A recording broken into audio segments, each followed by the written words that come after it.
Hi everyone, welcome to Poonam's Kitchen. In today's video, I'll share with you my recipe for making 36 layered masala paratha. Yes, you heard it right, 36 layers. This is a crispy, flaky and spicy 36 layered paratha. Let's see how to make this. Here I have 1 cup of cooked moong split dal.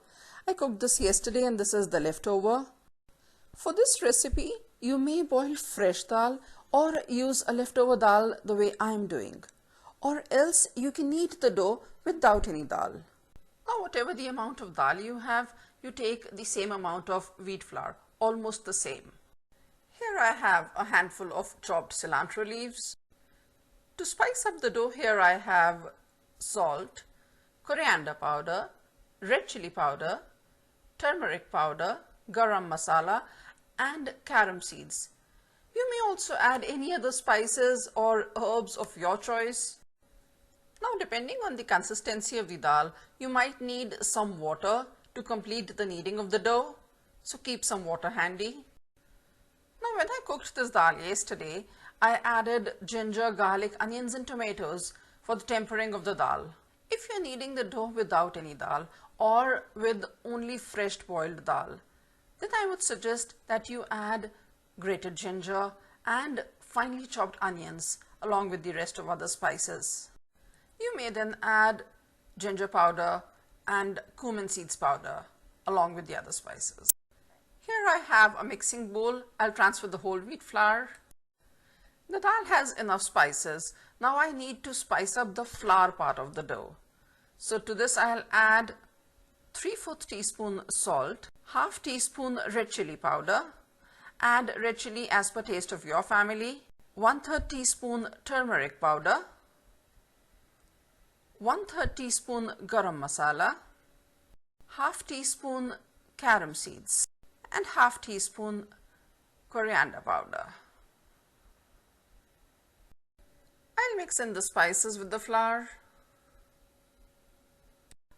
I'll now transfer the dal to this mix.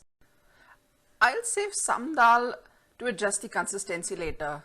You may even add all the dal and then if need be add more dry flour later on to adjust the consistency. I'll now knead the flour with this dal. Remember that I have not added any water as of now, kneading just with the dal. Generally, whenever I have taken dal out of the refrigerator, I have always needed to use the exact same amount of flour. 1 cup of dal, 1 cup of flour. Half cup of dal, half cup of flour. That works for me. This paratha comes out very nice with all the moong dals. The moong washed, the moong split, the moong whole, or the chana dal. Or the chana dal with the urad dal mixed. All these combinations work great. I now need to add some more dal here, need some more moisture. I'll transfer all the dal, continue kneading this. At this stage, I'll also add the chopped cilantro leaves so that they knead in well with the dough. The cilantro leaves are optional, but I highly recommend them. They give a very nice flavor to the paratha. I'll now continue to knead this till I get a soft and a smooth dough. The dough is almost ready. While cooking dal, if you use big pieces of onion, garlic, tomatoes or ginger, then before adding it to the flour, I would suggest that you pulse it lightly with a blender and make it a little smooth and then add it to the flour. Here I got a soft and smooth dough. I'll apply some oil on my fingers and smear it over this ball of the dough so that this doesn't dry out. I'll transfer this to an airtight container. Wheat flour has gluten-forming proteins, and the gluten that has now developed in this dough needs to relax before we can roll out the parathas for best results. You could obviously roll it straight away, but for best results, the gluten needs to relax. And I find that if I store it in the refrigerator for half an hour, I get the best results. I'll cover this with a lid and now store this in the refrigerator for at least half an hour. Here I got the dough after resting in the refrigerator for half an hour. I'll now give this a final knead here right on the rolling board. Just a quick knead. So here I got the dough, soft and smooth. It is not at all sticky. It is very important that the dough is not sticky. If you find that it is sticky, add some dry flour and make it smooth. You can always make a normal parantha with a sticky dough, but not a 36-layer parantha. This needs to be smooth. I have shaped this into a log and take out a big ball of the dough. I will get around 5 paranthas from this log, just eyeballing. I'll make a ball with this portion of the dough and toss it in dry flour. I'll press this gently with my fingers and roll this into a big disc. At this stage, I'm not really bothering about whether it is coming out to be a big circle or not. Just rolling it as big as I can. In this case, the size of my rolling board. While rolling, as in when you knead, you toss this disc in the dry flour. If it's sticking to the rolling board or the rolling pin, I'm not feeling the need for any dry flour here because the dough was pretty smooth and not at all sticky. So here I got a big disc. I'm just rolling it as if I were making a roti. As the disc gets bigger, you can always move around the rolling board instead of moving the disc, and then continue with the rolling. Here I'll also set my tawa to heat at medium while I complete the rolling of the parantha. Now here on this disc, I'll apply a generous amount of oil. You may use oil or desi ghee, that's your personal choice, but you need a generous amount. That is what keeps the layers separated in the parantha. On top of the oil, I'll apply some dry wheat flour. Again, a generous amount. The combination of oil and this flour is what is going to keep the layers separated. Here I have taken a pizza cutter. You may take a knife if you wish. I'll just roll it in the oil and then mark a vertical cut right in the center, like this. And then 2 more cuts on the left and 2 cuts on the right. This will divide the whole disc in 6 vertical parts. I'll now move the rolling board by 90 degrees and now again mark a vertical cut in the center and again 2 cuts on the left and 2 cuts on the right. Now all this cutting will divide the disc into 36 parts. They're not equal, they're all different shapes. Some are squares, some are sort of triangles, some are rectangles, but we have 36 parts, and these are what are going to form the layers in the parantha. Now I'll start assembling the layers. I'll start with the smallest ones. The ones at the corners are the smallest. I'll start keeping them one on top of the other. See how I'm doing?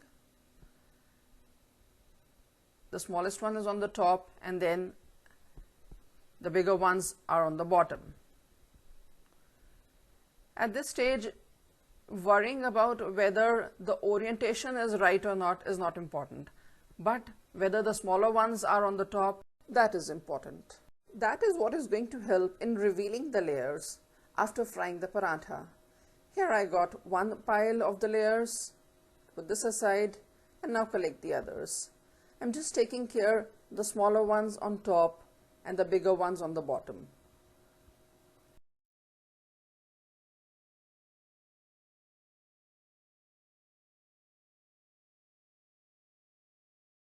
Here I got 3 separate piles.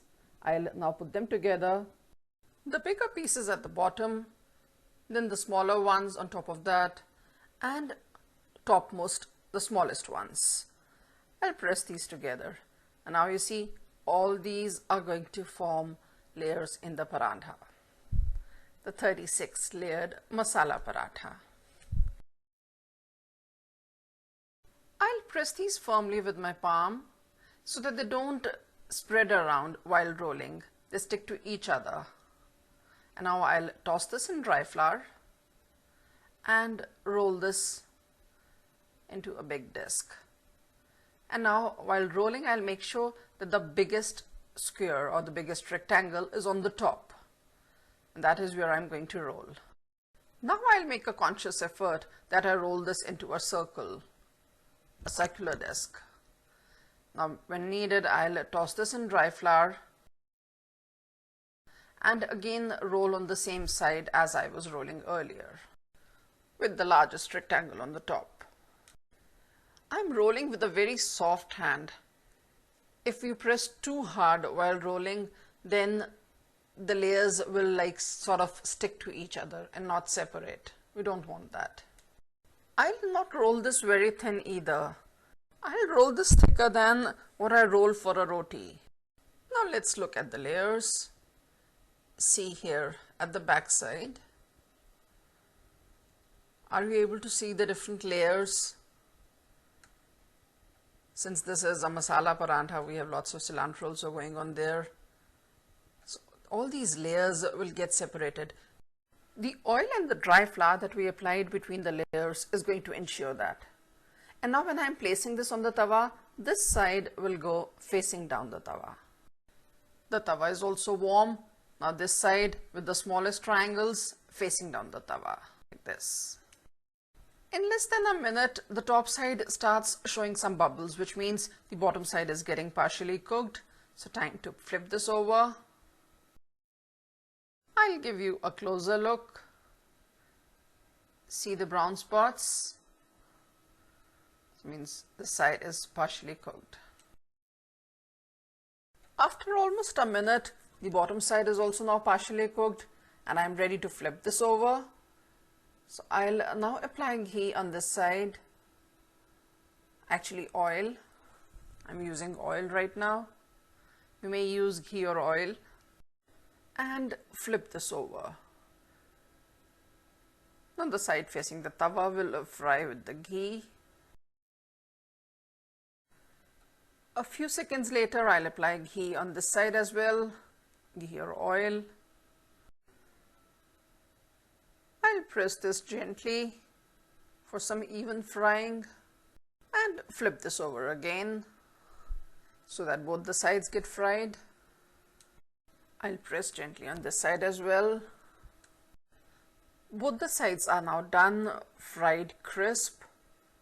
I'll switch off the heat and remove the paratha from the hot tawa onto the serving plate.